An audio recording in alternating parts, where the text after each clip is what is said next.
Hello, आप सभी को नमस्कार। आज मैं समाज में जो विगत वर्षों में भी पूछे गए विगत वर्षों में समाज से संबंधित जितने प्रश्न थे, मैंने कुछ प्रश्नों को 5 प्रश्नों को लिया है कि ये सब इस तरह से प्रश्न पूछे गए हैं विगत टीजीटी, पीजीटी, जीआईसी, एलटी में। और इसी तरह से समाज से संबंधित प्रश्न बनेंगे। जैसे यहाँ पे एक शब्द दे दिया है, ये यथोचित। यथोचित में कौन सा समास होगा? अब यहाँ पे दिया है कि यथोचित में कौन सा समास होगा, तो यथोचित में कौन सा समास होगा? कर्मधारय समास नहीं होगा, क्योंकि कर्मधारय में विशेषण विशेष की बात होती है, तत्पुरुष में 6 कारकों का प्रयोग होता है। इसमें किसी अन्य तीसरे की बात होती है। इसमें कौन सा समास होगा? अव्ययी भाव समास, क्योंकि इसमें क्या है, पहला पद क्या है, अव्यय है। जो उपसर्ग वाले शब्द होते हैं, पहला पद क्या है, यथोचित। यथा से जो शब्द है वो क्या है, अव्यय है, इसलिए इसमें अव्ययी भाव समास होगा। और इसमें देखिए, निम्नलिखित में से दूसरा प्रश्न है, निम्नलिखित में से द्वंद्व समास बताइए। अब इसमें हमको ये देखना है कि द्वंद्व समास द्वंद्व समास में द्वंद्व समास का कौन सा इसमें उदाहरण है? जैसे शोकाकुल है, ये भी नहीं होगा। वीर पुरुष, ये भी नहीं होगा। सर्वोत्तम, ये भी नहीं। क्या होगा? पाप और पुण्य, क्योंकि यहाँ पे हमको योजक चिन्ह मिला है। अगर समास विग्रह देखेंगे तो पाप और पुण्य ये हो जाएगा, पुण्य ये हो जाएगा, आपका ये समास विग्रह हो जाएगा।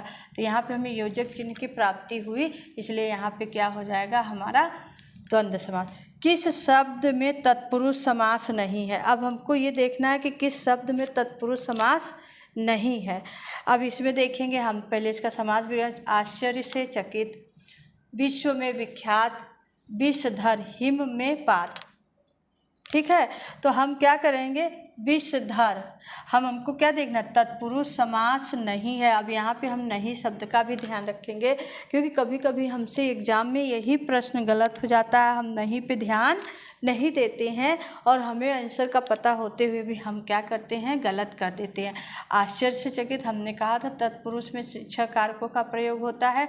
आप समास विग्रह करिए। समास विग्रह में अगर किसी भी कारक चिन्ह का प्रयोग हो रहा है, आ रहा है विग्रह करने पे, तो आप समझ जाइए कि वो तत्पुरुष समास है। जिसमें कारक चिन्ह का प्रयोग नहीं होगा वो क्या है, वो क्या हो जाएगा, वो कोई दूसरा पुरुष समास होगा। तो यहाँ पे क्या पूछा है, नहीं होगा, तत्पुरुष समास नहीं होगा। तो क्या होगा, विषधर। विषधर क्या होगा, तत्पुरुष समास नहीं है। चंद्रमुख में कौन सा समास है? अब हम चंद्रमुख में, अब यहाँ पे हम किसकी बात कर रहे हैं, हम पूछ रहे हैं चंद्रमुख। आपको एक शब्द दे दिया, ये समासिक पद है और समास में ये देखना है कि चंद्रमुख में कौन सा समास है। तो चंद्रमुख में ना देखिए, द्विगु समास भी नहीं होगा, ये भी नहीं होगा, अव्ययी भाव नहीं होगा, ये भी नहीं होगा, और तत्पुरुष समास ये भी नहीं होगा। क्या होगा, कर्मधारय समास होगा।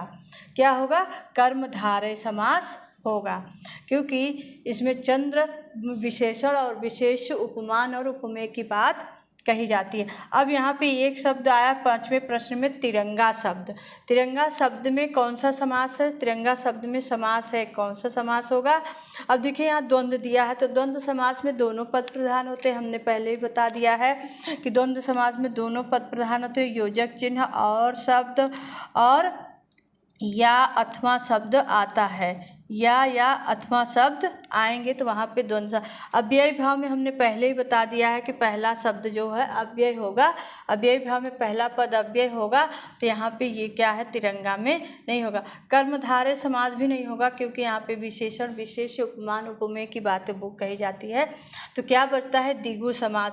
तो द्विगु समास में क्यों होगा कि हमने पहले ही बोला था, तिरंगा पहला पद क्या होगा, संख्यावाची होगा। पहला पद क्या होगा, संख्यावाची होगा, इसलिए तिरंगा शब्द जो है आपका द्विगु समास होगा। जहाँ पे 3 रंगों का समाहार है, जहाँ पे 3 रंगों की बात की जा रही है, इसीलिए यहाँ पे क्या होगा, द्विगु समास। तो आपके समझ में आ गया होगा कि जो प्रश्न जो है अभी टीजीटी में, पीजीटी में,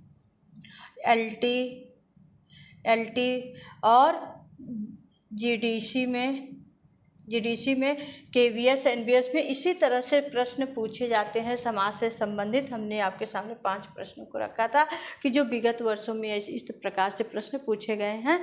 और क्या कहते हैं, इसी तरह से और भी प्रश्न हम आपको कराएंगे। अभी वर्णमाला का भी है और ये तो हमने 5 प्रश्न आपको कराया है। इसके आगे हम और भी प्रश्नों को कराएंगे। धन्यवाद।